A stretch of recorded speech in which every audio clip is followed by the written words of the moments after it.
Welcome to the house that Ross built. Today we got a special guest, Amir Baker. I've known this brother probably for 20 plus years. We connected. He was a lot younger. Now he's a grown man, doing a lot of big things. Definitely want to bring him on to share you guys his expertise in public speaking and communication, because we think is really important in our community to learn that aspect of life, period, or of business, or just presenting yourself in a professional manner. Is very important that we need to learn those things. So I'm gonna bring him on, brother. How you doing today? Doing phenomenal. Thank you for having me. Absolutely, man. Like I was saying, telling everybody, man, we've been, it's been a minute since we caught up, but it's like it was yesterday, right? Although it's been some years since we actually connected. Yeah, actually, it was we had a conversation when we had reconnected, and I was giving you a lot of feedback about things that I remember from that very first time meeting you. And we had that meeting in your living room, and yeah, that was about a good at least a good 18 or so years ago.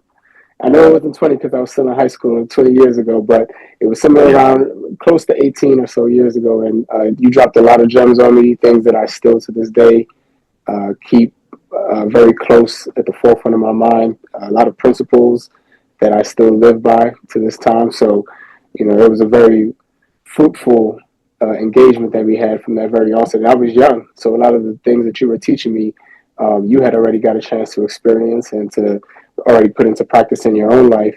And you taught me that as a young man when I was still in school. So, I'm very grateful for some of those gems you dropped on me.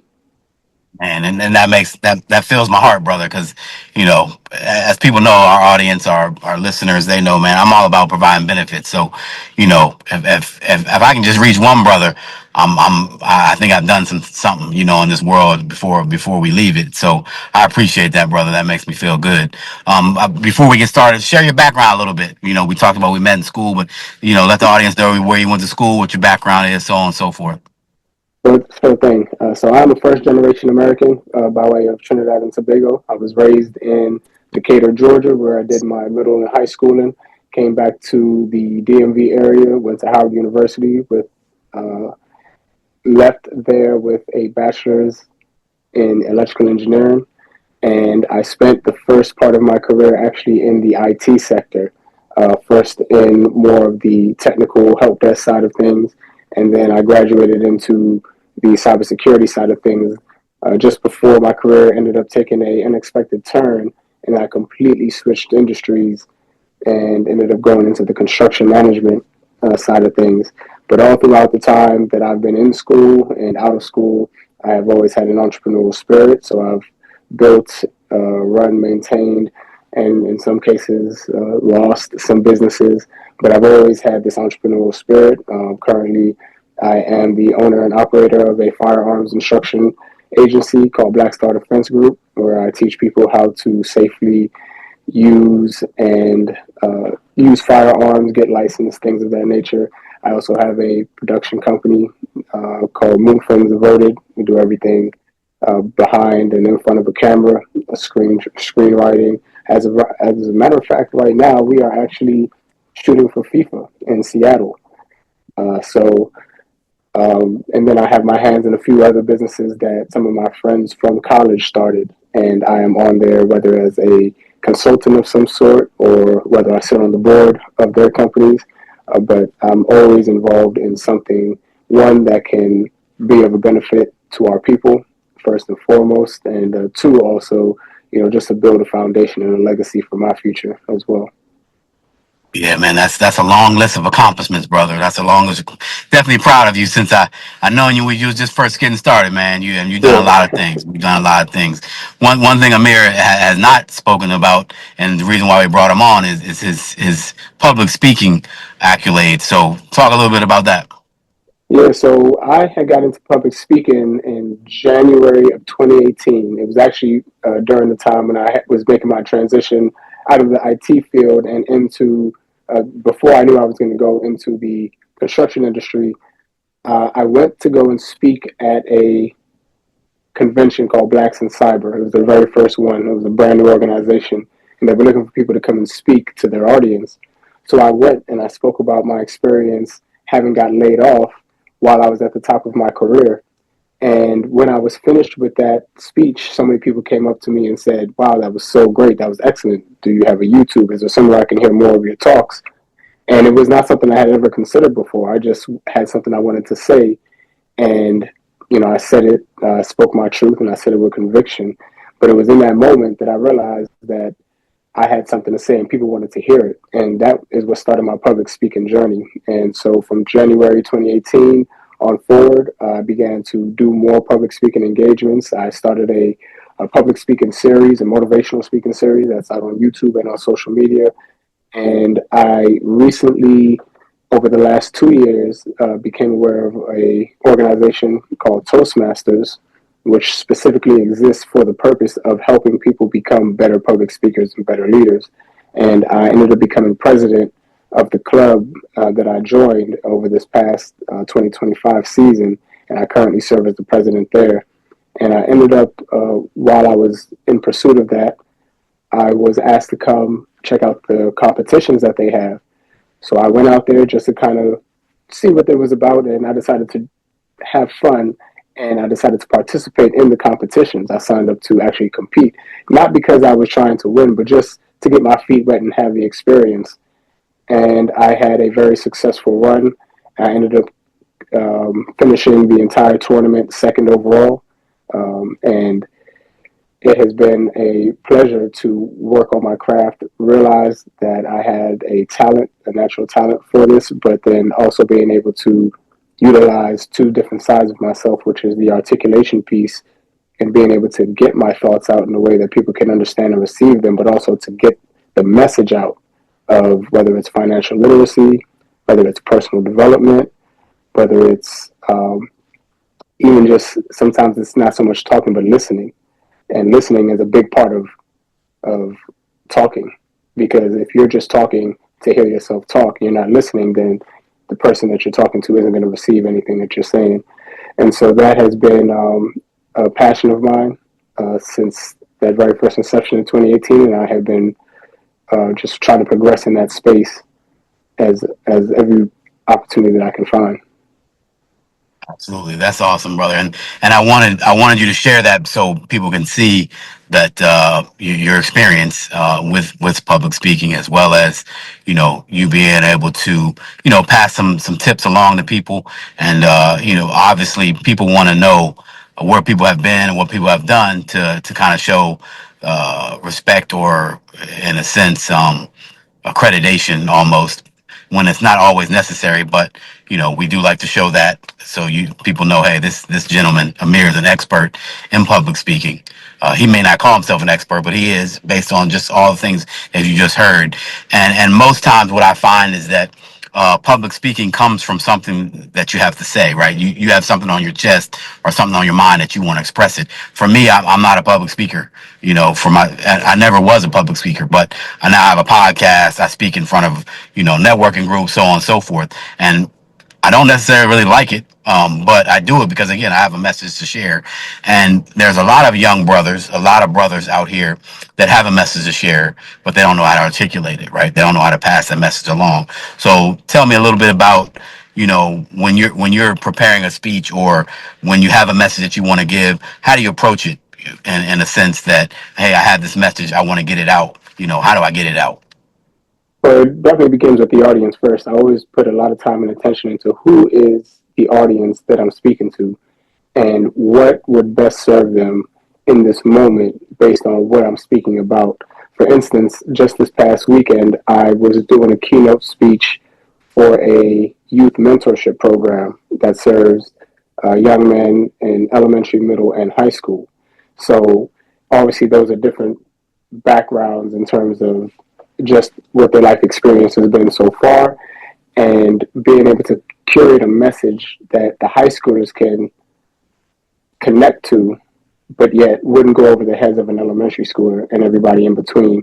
And so that's kind of the first thing I think about is who am I talking to, and making sure that I'm articulating whatever the message is in a way that it can be received by everybody, no matter what age or experience level they're at. So that's number one.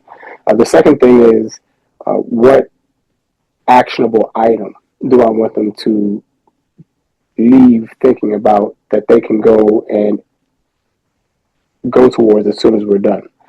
And so I always think about what is the entire speech going to lead them to, and what is that call of action that I'm going to ask them to take that will have them actually take action on whatever it is that I'm saying. Because it's one thing to just talk and let people walk out the door and they forget everything that you said, but a call to action helps drive the point home, because now I've given you a task, now I've given you a responsibility to go out and actually do the things that I said, or to try something new, depending on whatever the speech might be about. But ultimately, no matter what I decide to talk about or who I'm talking to, I always want to uplift people. All my speeches really have a very main undertone of motivation, personal development. Take responsibility, accountability of your life, and know that you have all the tools and the knowledge and the wherewithal to do whatever it is that you want to do, is the ultimate message, no matter what it is that I decide to talk about. But it's to motivate the person just to take the next step, just to take the next chance, and to know that no matter who you might be looking at on the stage who's giving you this message, we've all had to be there. We've all had to deal with it. And we're speaking to you knowing that on the other side is exactly what you're looking for. Absolutely, absolutely. That was very well broken down. And one key point that I got from that, which is something that I always speak about, and I think a lot of us struggle, is your audience, right? Mm-hmm. You have to know who you're speaking to, right? It's not a one size fits all, right? Whether Mm-hmm. it's how we articulate, if we're in certain neighborhoods, how we get that point across, but you Mm-hmm. always want to connect with your audience, right? And so how I know you spoke about knowing the audience, but how do you when you're doing your research, hey, what the dynamics of the audience, Mm-hmm. culture, background, do you go through all that when you're doing your preparation? Yeah, absolutely. And I try to connect through story. I think that that's one of the best ways to get a message across to people, especially in this particular case, dealing with the youth. Uh, have them follow a story. Have them from the very beginning of whatever we're going to be talking about. I want them to be invested in this story and whatever the character or the point of the story is, all the way through to the end. And I want them to see themselves in that story. Replace he or she with whoever you are that's receiving this message. Demographics definitely matter. If I'm talking to kids that have been in prep school all their life, will get maybe the same message delivered a particular type of way. And if I'm talking to some of the kids from the southeast sector of my city, who may not necessarily get this type of information, or feel like this information applies to them just because of how hard things have been in their experiences, I'm going to paint the same picture, just with a different brush, maybe using a different language, maybe even not being so prim and proper with my enunciation and my wording, and speak to them in a way that they can receive, in a way that seems not so detached from them. And that's kind of the big thing too, because you don't want to seem like you're so beyond somebody's comprehension that they just tune you out. They're like, yeah, this guy's too smart. This guy knows too much. He's not like me. He doesn't understand my experience. No, I want to meet you where you are, and so I definitely will do that. And it goes for anybody. Sometimes it could be race, background, ethnicity, gender, whatever it might be. I'll tweak the message to meet them wherever they are and whatever makes them in that particular group significant. Yeah, yeah, and that's basically what I thought you were going to say, and what I would have wanted you to say, because I think again, it's not a one size fits all. You have to, at the end of the day, you have to relate to who you're speaking with, right? And we're talking about speeches, but this also applies to a one-on-one conversation.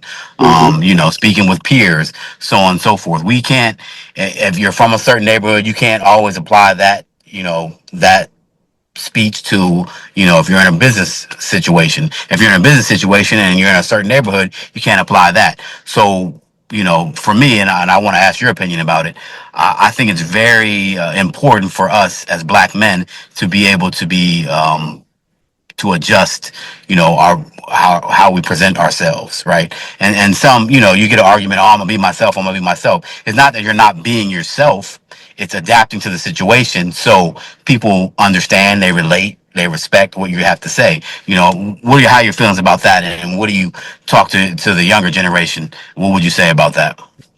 First thing that comes to mind when I hear that, I always go back to the spook that sat by the door, right? And I recognize that there comes a time where all of us have to be the spook that sat by the door. Sometimes you got to play a part to get the information or to get the access that you need to be able to get whatever it is that needs to come back to your people, right? And so I'll use the example of me going to college. While that was definitely something that I was doing for my own benefit at the time, by me having the access to those textbooks, to the knowledge, to the information, to those professors, to the other people who were in college, now I'm better prepared to serve my community that may not have those opportunities. And when they need something, I have those resources I can call, right? But I had to play a role and I had to be a particular person in a particular mindset for a particular span of time to get access to those resources so that I could come back and help my people. And so that is something that I think about often. We are masters at code switching. I think us as specifically African Americans in this day and age, we have to know when we need to button things up, and we need to know when to be a little bit more relaxed and relatable.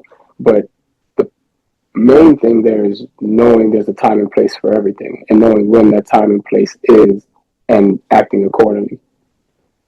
Yeah, absolutely, absolutely.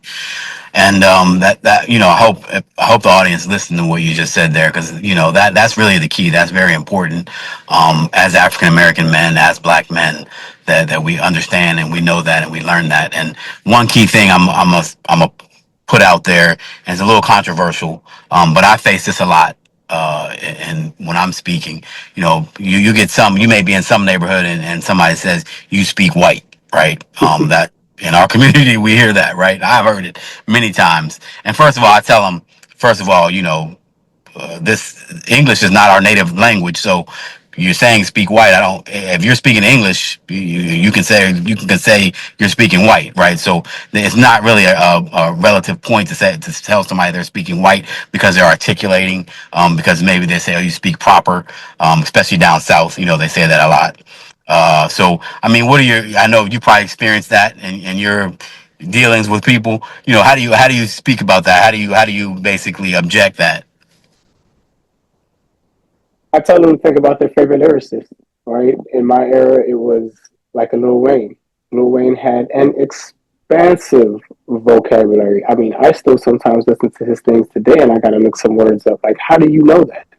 And so I tell them to think about their favorite lyricist and say, do you think this person speaks white? Or are you able to comprehend what it is they're saying because it's being delivered to you in a way that you can receive it? But listen to the words that they're using. Listen to some of these soliloquies and uh, just the compound sentences that they're putting together. You don't even understand the level of articulation that's coming through your speakers, but you don't consider that white because it's on a beat.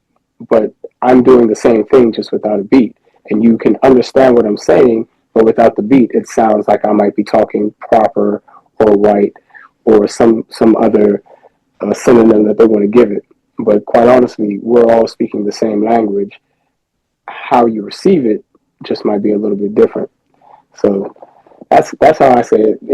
Today's generation of kids, I don't know how lyrical the music is. I try not to be that guy who Yeah, gets, that's a whole nother podcast, brother. but nonetheless, they're still picking up what's being put down. Right? They're still picking up on lyrics. They're still picking up on certain things, and sometimes they don't realize the level of articulation that's coming through their speakers, only because it hasn't been pointed out to them that that's what it is that they're listening to. But these are masters of words. Absolutely, and I like you that comparison that you did, and I never even thought about it like that. That is a great comparison because any of the young generation that may think that way, you speaking this way or that way, if you break it down like that, and they say, that makes a lot of sense. That actually basically cures or that whatever objection that they had because you hit it on the point. If you are in the rap R&B those type of things, you are a master of words, and that's really what it Hmm. is, right? You're a poet, right? In a sense. So you know I love that, bro. I love that. I hope our audience picked that up, man. I'm gonna use it if you don't mind. I'm gonna use that Please because I take never it. thought about that. I never thought about that. But Hmm. you are right on point with that. You're right on point. So that just brings us to know that it's important. You can relate to everybody. You can be able to adapt to different situations and not necessarily change who you are, but still get your point across, whether it be in music, whether it be in the business arena, whether it be in a certain neighborhood. And so that's why I wanted to bring Amir on to just talk about the importance of that, and just I guess lay out some places that I know Toastmasters is one of them, but and it may just be maybe reading a certain book, but where are some places that people can basically sharpen up their communication skills? What are some places that they can sharpen up their communication skills? So we'll take out Toastmasters, which is the obvious because that is a organization that is made specifically for that. But even in just your day to day, I think that some of the issues that we have in our community is because of a lack of people being able to articulate themselves. And so it really starts right in your everyday sphere of influence, right? If you are in a relationship and you're going through a tough time in your relationship and you don't have the words and the ability to explain what you feel, why you feel what you feel, how how what you feel is affecting you, and what can be done to make it better. If you can't put those thoughts together and string them in a sentence or a series of sentences and be able to articulate that to your spouse, then you're going to have a lot more problems because what happens to those of us who don't have the words or the ability to articulate ourselves, we bottle it up. It comes out in other ways, whether it's fits of fury, whether it's disengagement, and that obviously has its own effects on relationships. That could be friendships, romantic relationships, business relationships, those kind of things. And so, taking the time to express yourself to the people around you whom you feel most comfortable talking to, and doing the deep digging and trying to put what is in your head into the words that you have available to you. And as you continue to do that, you'll find more and more words, more and more vocabulary that help to get your thoughts out. Because sometimes, even as a public speaker, I could be talking to you right now and say, there's a word that I want to use to explain this thought that I have. And you might give me a word that's close, and I say, that word explains it, but it doesn't hit home the way the word that I'm thinking about I want it to hit. And so these are things that they just come with the exploration of expanding your mind to talk more of your thoughts out. Another thing that I do as well is I talk to myself. I talk to myself in the mirror. I talk to myself in the shower. I listen to myself. Sometimes I record myself speaking. I'll listen back and I'll say, I like this, I like that, I need to change this up.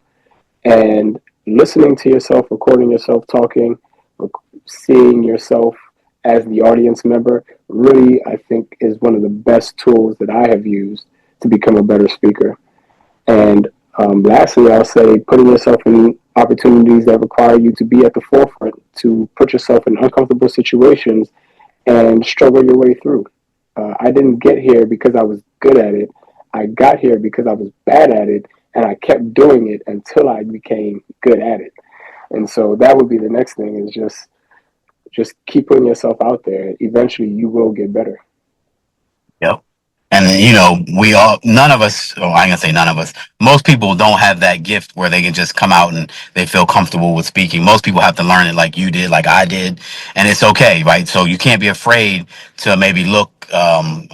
let's just say stupid, or look, be embarrassed because you've never done it, be really super nervous where you can't express yourself, because everybody goes through that in the beginning, so it's normal, right? So don't feel like a person, if you're going through that, then you don't have the ability, or you can't learn how Hmm. to public speak or to communicate. Another thing that I want to talk about is, we hear this a lot in our African American community that I think is very, very, very important. It's okay to express ourselves, right?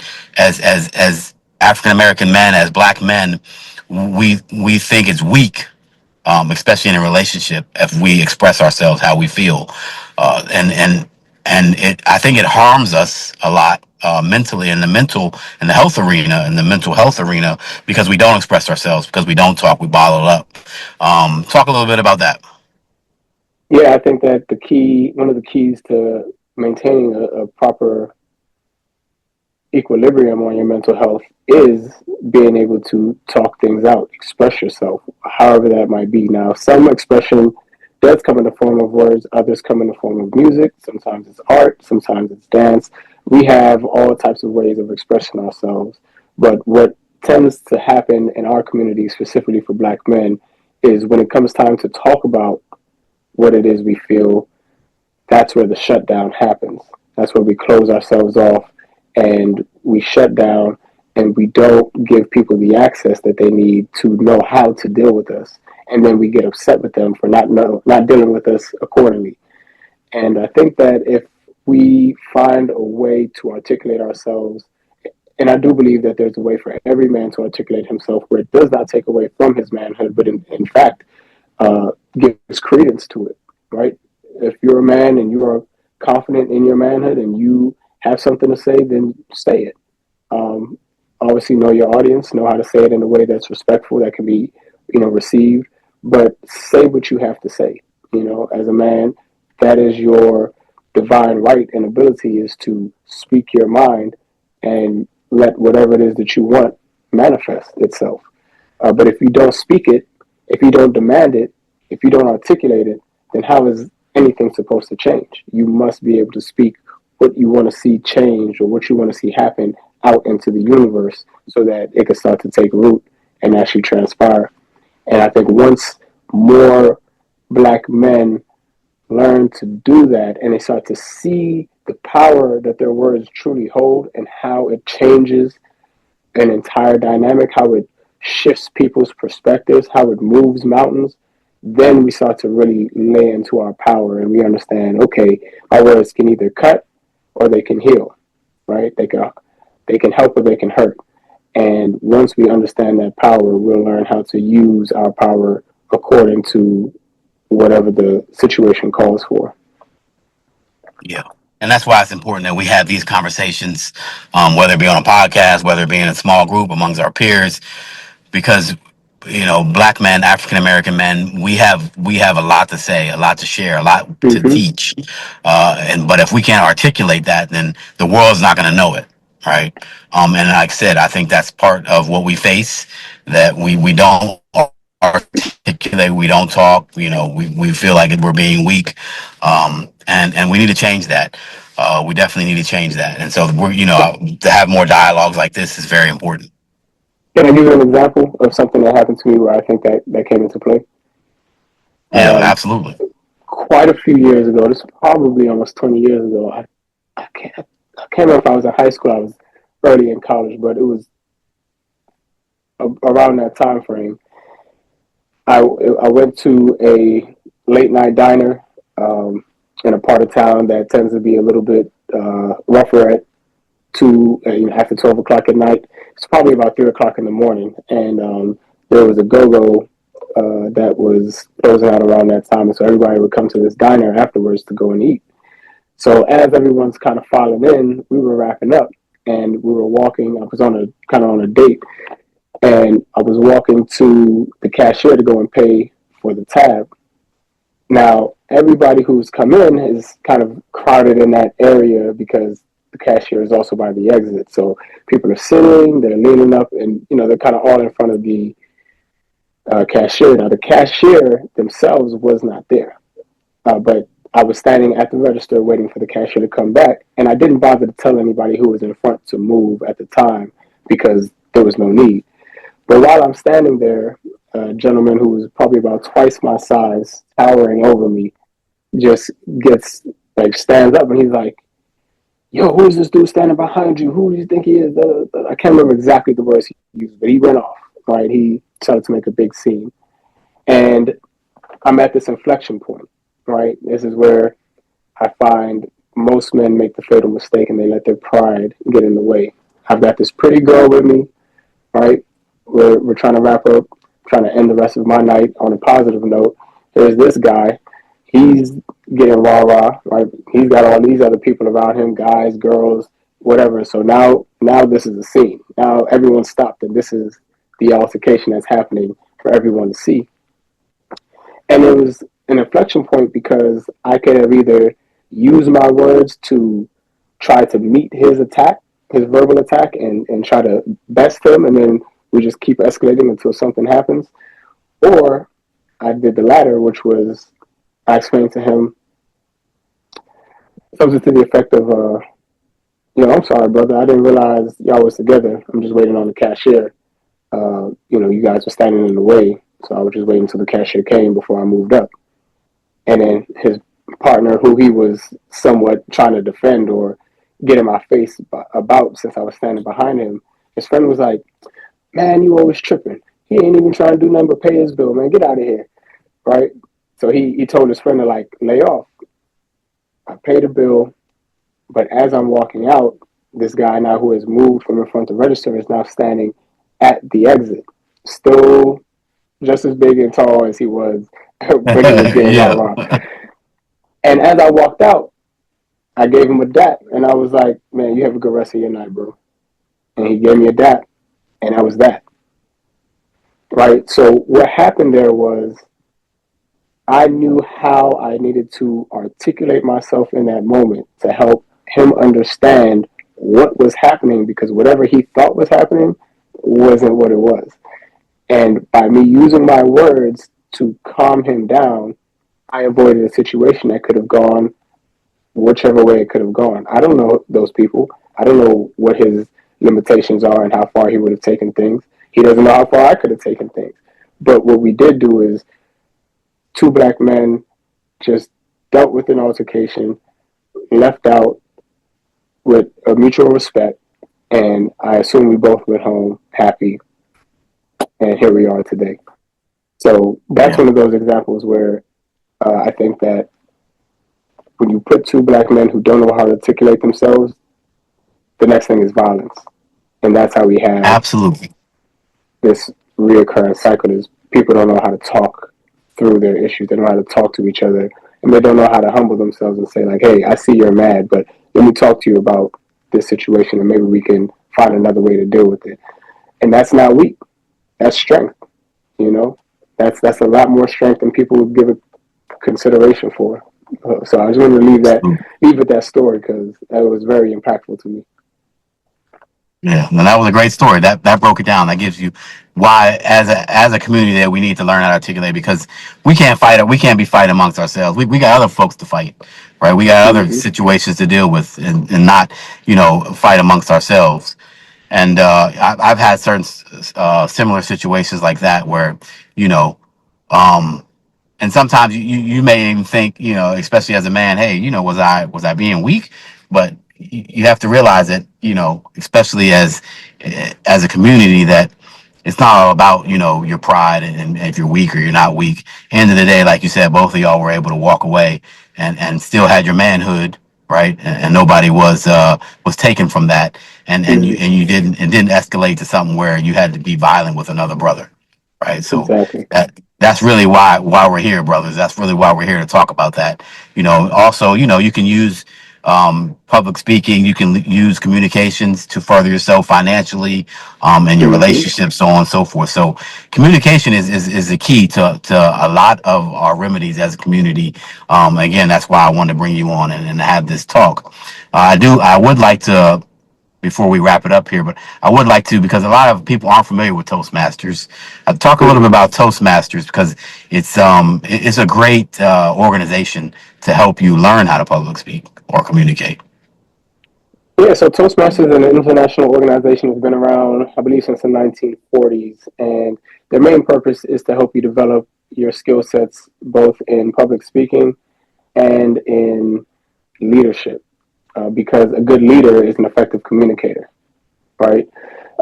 Knowing what to say it, how to empathize, how to get a message across, how to get people to do what you need them to do, while at the same time also being, being a good leader is just as much being a good follower, right? I told you about that listening portion, and when we're talking about Toastmasters is an organization that gives you a platform in which to practice these hard skills. All right. And they allow you to work on speeches, give those speeches in front of an audience that is also working on the same path, right? Same public speaking journey, and be able to give you feedback on the different criteria. There's a rubric, if you will, that we judge our speeches on, certain elements and things like that that should be seen, and you're able to get critiqued, and that way you're able to refine your delivery of whatever your message is. There's also a competition portion to it where once you feel like you have gotten at a certain level and you want to see how you fare against other great speakers, put yourself on that stage, and now you're being judged by a panel of distinguished Toastmasters, people who have been doing this for a decade or plus, and you're not just going through the actual steps of doing the speech, but now you're also doing it under duress, right? And so if you have that fear of being in front of large audiences, or you have a fear of just whatever might be in your own subconscious about being up there and having to give a speech, it gives you an opportunity to work your way through that. And that was where I started off, which was when I got into public speaking, was actually in school. I was completely nervous about doing presentations for class. Most of my classes required us to do presentations, all kinds of projects and things like that. And my biggest thing was, what are people thinking about me when I'm on stage? And I think that's a common fear that most people are having. So Toastmasters essentially gives you that platform to be able to do that so much that it becomes second nature.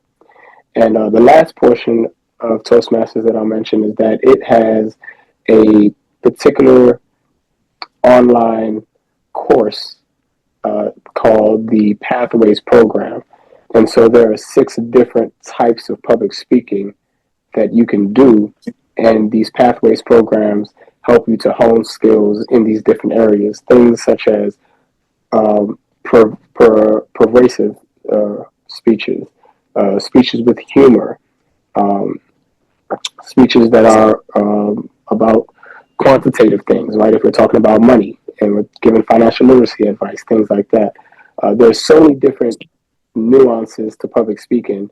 You might find that you're better at one than the other, and you figure out what tools you need to bring into your own personal repertoire and find your own speaking style. And I think that's the best part of Toastmasters is find your speaking style. Find what works best for you to help you deliver whatever kind of message you find most beneficial to the audiences you're looking to speak with, and practice that until it just becomes second nature.